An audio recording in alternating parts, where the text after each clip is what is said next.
YouTube friends, it's Trish here, and welcome to my little corner of the internet, where today I'm talking about episode 4 of the K-drama 39. Every episode, I am crying multiple times now, but I don't want to stop watching it. In fact,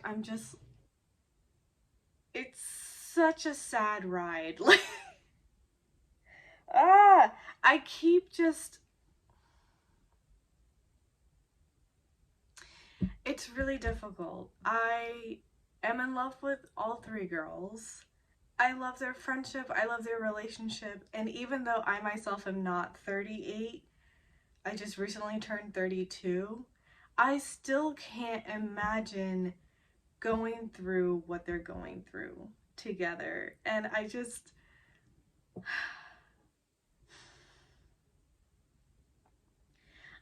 can't. I can't with this drama right now. It's super difficult. I understand skipping ahead before I even get into the episode, but I understand Mijo's sort of real desire for her to get chemotherapy, but I also understand her point of view where there's a 0.8% survival rate. Chemo might give me a year. I want to be me. I want to live my life as me. But I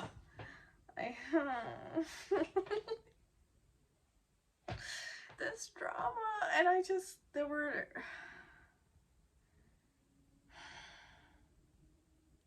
there were several times that I just tears basically streaming silently, and I'm quickly wiping away because I don't want to miss what's happening. Also, I have to read subtitles, so it's just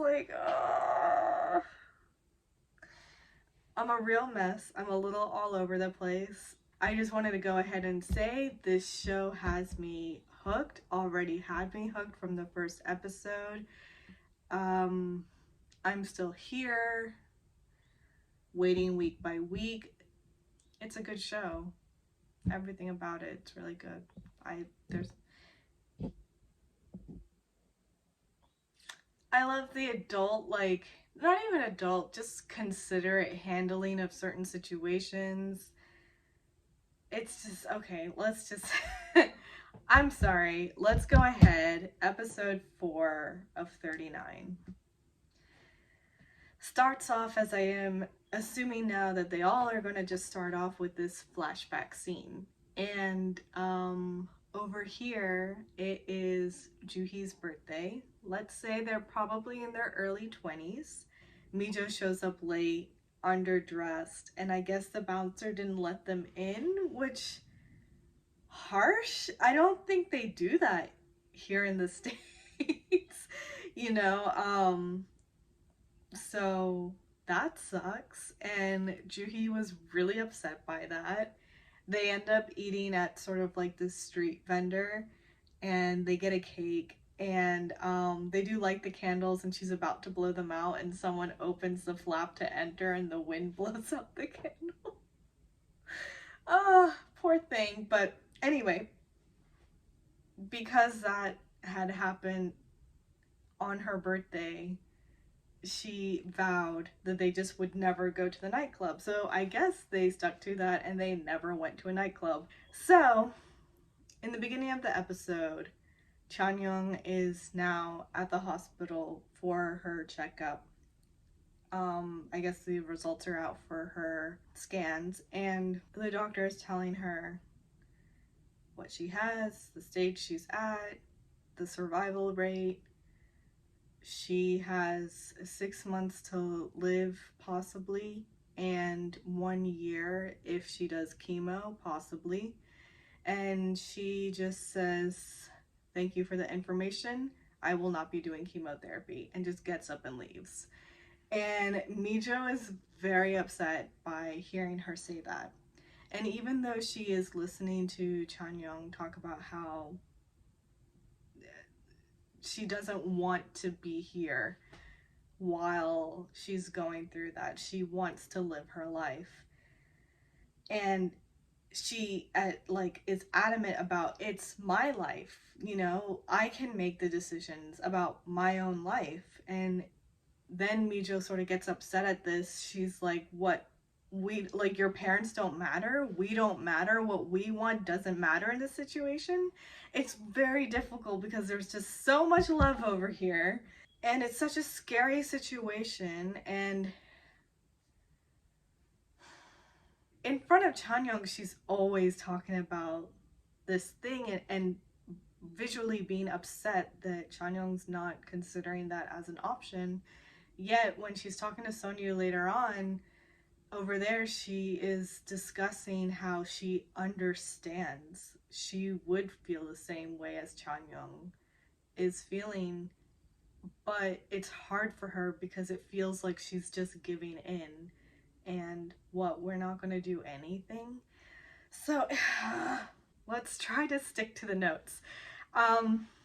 While they're at the hospital and they're having this discussion, they both get a phone call from Juhi, and obviously not the time, they're not picking up, and so she messages both of them, telling them that she has won 4th place in a lottery ticket and that they need to meet up at the Chinatown restaurant, which is Hyunjun's restaurant, that night. So they head out to go to the restaurant, and this is where they are standing outside the restaurant looking in because Juhi and Hyunjun are talking, and Chanyeong is like, you'll probably be angry with me but about what I want to say, and Mijo guesses like, you want to say that they make a good couple. You know. And Chanyeong tells Mijo, let's not tell her tonight. Like, she's so happy. This is such a great situation. So let's not bring down the party. They go in there and Juhi's just like babbling on. She's so excited, and she talks on how she apparently is always doing things like this, always entering like these sort of raffles or giveaways or lotteries and whatnot. And she's been doing it for years and has never won anything. And this is the first time she's won. I think it's 7 million won, which is almost $7,000, you know? So she's very just excited and bubbling, and she will occasionally pour shots for them, and Mijo will always drink Chanyeong's. So eventually she asks Chanyeong, why aren't you drinking? And Mijo tries to just say that she's not feeling well, but of course Juhi's going to ask further. And Mijo begins to tell her, and Chanyeong sort of stops her.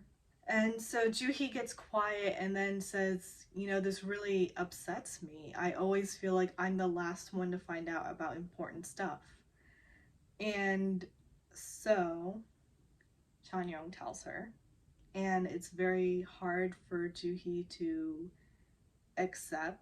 You know, she sort of begins to say that you better not be joking or I'll kill, and then she just cuts off and says that I'll be very upset, you know. But it's very apparent by both of their reactions, but especially Mijo's reaction, that they're telling the truth. And so Mijo sort of asked Juhi to try to convince Chanyeong to get chemotherapy because she's saying she doesn't want to do that. And so it's just a really difficult time. So after dinner, Juhi leaves and Mijo wants to drive Chanyeong home, but Chanyeong says that she's going to take a cab and sort of like forces the decision on her and gets in a cab and leaves. And Mijo sort of checks her phone, and she sees she got a text from Sonyu, and he's saying, you know, not to worry about the clinic. So she calls him back to respond, and he's actually still at the clinic. So she asks him if he'll wait for her, which of course he's gonna wait for her. Of course he's gonna wait for her. So she goes over and he has tea ready. I love him. Anyway, my kind of guy. He just has a pot of tea ready. And so he pours it out and sort of asks her what happened, like how the checkup went, and she tells him about how Chanyeong doesn't want to do chemotherapy. And so, and this is where she is saying, like, I understand why she doesn't want to, but it's hard because what, she's just going to give in and not do anything. Like, it's very hard for her, I think, just to sit and let it happen and not try. And he sort of comments on how he feels really bad, he doesn't really know how to help her. And she says, well, it's not something that involves you. And then he quietly sort of says that hurts him to hear because he spent all day worrying about them, like both of them, worrying about whether they made it to the hospital okay, did the checkup go okay, how are they doing. Like, he spent all day worrying, how can she just so easily say that it doesn't involve him. And she asks him why, and he says it's because he likes her. Like, he's so straightforward but so gentle about it, and I love it.